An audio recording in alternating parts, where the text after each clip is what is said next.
नमस्कार।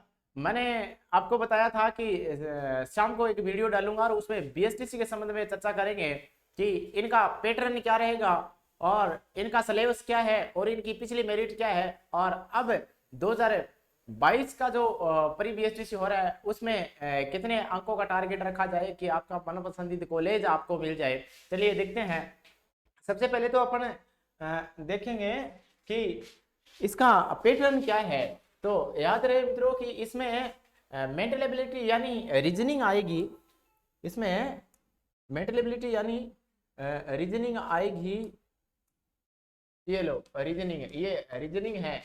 50 क्वेश्चन आएंगे और ये जो 50 क्वेश्चन है ये प्रत्येक क्वेश्चन 3 नंबर का है, 150 नंबर का। और दूसरे नंबर पे जनरल, ये जीके की बात कर रहा है, जनरल अवेयरनेस ऑफ राजस्थान, ये जीके की बात कर रहा है। 50 क्वेश्चन आएंगे और प्रत्येक क्वेश्चन 3 अंक का होगा तो 150 इसके हो गए। और यदि बात करें शैक्षणिक अभिक्षमता की तो इसके भी 50 क्वेश्चन आएंगे, प्रत्येक 3 नंबर का है तो 150 ये हो गए। और मेन बात ये है इसमें क्या है, लैंग्वेज इंग्लिश के 20 क्वेश्चन है। ये तो सभी को ही करना है, चाहे आपने संस्कृत से फॉर्म भरा हो, चाहे आपने जनरल से फॉर्म भरा हो, कोई से लेवल से फॉर्म भरा हो, ये इंग्लिश वाले 20 तो करने ही करने हैं। 20 क्वेश्चन आएंगे और 3 नंबर का प्रत्येक होगा तो ये 20 के कितने हो गए, 3 2 6 60 हो गए। और हिंदी और इंग्लिश में से जनरल वालों को हिंदी करनी है और जो संस्कृत वाले हैं उनको संस्कृत करनी है। तो यदि हिंदी वाले कर रहे हैं तो 30 3 नंबर का यानी 90 ये हो गए तो 150 ये हो रहे हैं। 15 यदि बात करें क्वेश्चन की तो क्वेश्चन आ जाएगा 50 50 50 और 20 और 30 50 यानी 200 क्वेश्चन हो गए। और प्रत्येक क्वेश्चन है वो 3 अंक का है तो कितने अंक का पेपर हो गया तो बता दीजिएगा, 600 अंक का हो गया। अब यदि बात करें इनके सिलेबस की, सबसे पहले इसमें कितने बिंदु मेंशन किए गए हैं। एक तो रीजनिंग आएगी, एक जीके आएगा, एक इसमें क्या आएगी सेक्शन की अभिक्षमता आएगी, और एक इसमें लैंग्वेज आएगी। उसमें से इंग्लिश के 20, संस्कृत वालों को और हिंदी वालों को दोनों को करना अनिवार्य है, लेकिन जनरल वालों को दोनों में से एक करना है। जनरल वालों को क्या करना है, ये हिंदी करना है, और संस्कृत वालों को क्या करना है, संस्कृत करना है। दोनों में से एक करना है। ये 200 क्वेश्चन हो गए, प्रत्येक क्वेश्चन है वो 3 अंक का होगा। और कुल अंक कितने हो गए तो बता दीजिएगा, 600 अंक हो गए। अब यदि इसके सिलेबस की बात करें तो ये इसका सिलेबस है मित्रों। सिलेबस एकदम आसान है, एकदम इजी है। रीजनिंग है, ये देखो 50% है और प्रत्येक 3 अंक का है तो 150 अंक हो गए। इसमें क्या है, तार्किक योग्यता है, दो वस्तुओं की आंशिक समानता और समरूपता है, विभेदीकरण है, संबंधता है, विश्लेषण है, तार्किक चिंतन है। ये रीजनिंग का पार्ट है। और यदि बात करें इसकी जीके वाले की तो इसमें ऐतिहासिक पक्ष है, राजनीतिक पक्ष है, कल्चर है, कला संस्कृति साहित्य आर्थिक है और भूगोलिक। कहने का मतलब यह है कि कल्चर भी है, भूगोल भी है और इसमें राजनीति भी है, इतिहास भी है। ये पूरा जीके का पार्ट है।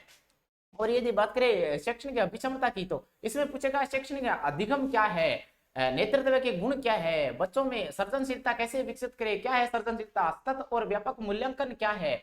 और फिर आपसे पूछेगा कि बच्चों में संप्रेषण के कौशल कैसे विकसित किया जाए, और फिर व्यावसायिक अभिवृद्धि को कैसे जागरूक किया जाए, कैसे विकसित की जाए, सामाजिक संवेदनशीलता बच्चों में कैसे विकसित की जाएगी। ये एक प्रकार का मानसिक अभिक्षमता, मानसिक अभिरुचि, मेंटल एबिलिटी का भाग है, पर इजी है, ये एकदम आसान है। और यदि लैंग्वेज की बात करें तो ये टेंस है, सेंटेंस है, ये आपके वर्ड है, इनको एनानोमिक्स है, और ये क्वेश्चन पेपर है। उसमें ये इंग्लिश के जो 20% है ये आएंगे, प्रत्येक 20 क्वेश्चन आएंगे और प्रत्येक 3 अंक का है तो ये 60 अंक का आएगा, इंग्लिश का पार्ट है। उसके बाद में यदि संस्कृत की बात करें तो संस्कृत का व्याकरण है, ये 30 क्वेश्चन आएंगे। और इसमें क्या है, पूरा पूरा संस्कृत दे रखा है, ये लकार देश के धातु दे रखे है, संधि दे रखी है, समास दे रखे है। और हिंदी की बात करें तो इसमें पर्यायवाची है, विलोम है, वाक्य शुद्धिकरण है, और मोहरे, लोकोक्ति, उपसर्ग, प्रत्यय है। और ये सारे का सारा सिलेबस है आपका। ये 2 नंबर वाला पार्ट है, इसमें अपने देखा क्या सिलेबस है, एकदम से इजी आसान सिलेबस है। और अपन बात करें यदि पिछली मेरिट की, मैंने बताया कि पिछले मेरिट की तुलना करते हुए अपन देखेंगे कि इस बार क्या टारगेट रहे। तो पिछली जो मेरिट रही है उसमें देखो, जो सामान्य से जिसने आवेदन किया था यानी हिंदी को चूज किया था जिसने, उनमें जो 88.61% टॉपर की मेरिट रही है। और संस्कृत वाले वो चंद्रशेखर था, उसकी 78 5 थे, यानी 56% अंकों के साथ में ये टॉपर रहा। देखिए क्या था कि पिछले वाला जो पेपर था उस पेपर में 600 अंकों का पेपर था, उसमें से 3 क्वेश्चन है वो डिलीट किए गए थे, यानी 597 अंक का ही पेपर बचा था। उस 597 में क्या हुआ था, ये देखिए यहाँ 597 अंकों में से 529 अंक लिए थे आजाद पटेल में, ये सामान्य से क्या थे, टॉपर थे। और संस्कृत वाले में क्या था, चंद्रशेखर था, चंद्रशेखर ने 597 में से 469 अंक प्राप्त किए, और ये संस्कृत वाले में क्या थे, टॉपर थे।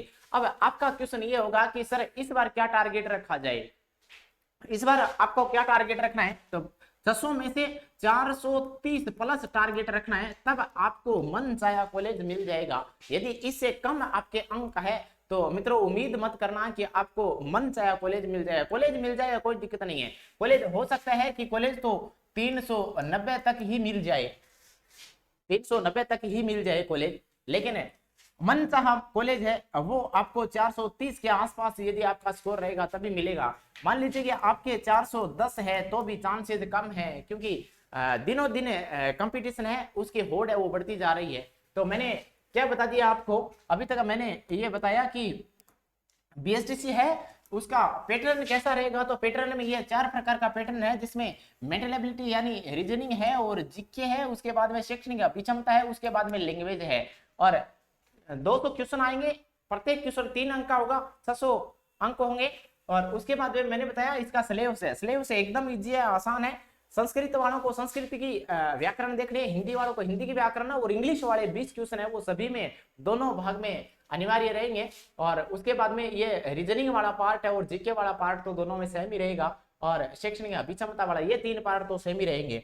उसके बाद पिछली मेरिट की बात करी तो पिछली मेरिट में मित्रों जो 600 अंकों का पेपर था उसमें 3 क्वेश्चन डिलीट कर दिए गए थे। 597 में से जिसने 597 में थे जिसने 597 में से 529 अंक प्राप्त किए थे वो सामान्य से टॉपर था, और 597 में से 469 अंक जिसने प्राप्त किए थे वो संस्कृत से टॉपर था। ये पिछला आंकलन था। और अभी आपको क्या टारगेट लेके चलना है, तो 430 प्लस का टारगेट लेके चलना है, तब आपको मनचाहा कॉलेज मिल जाएगा।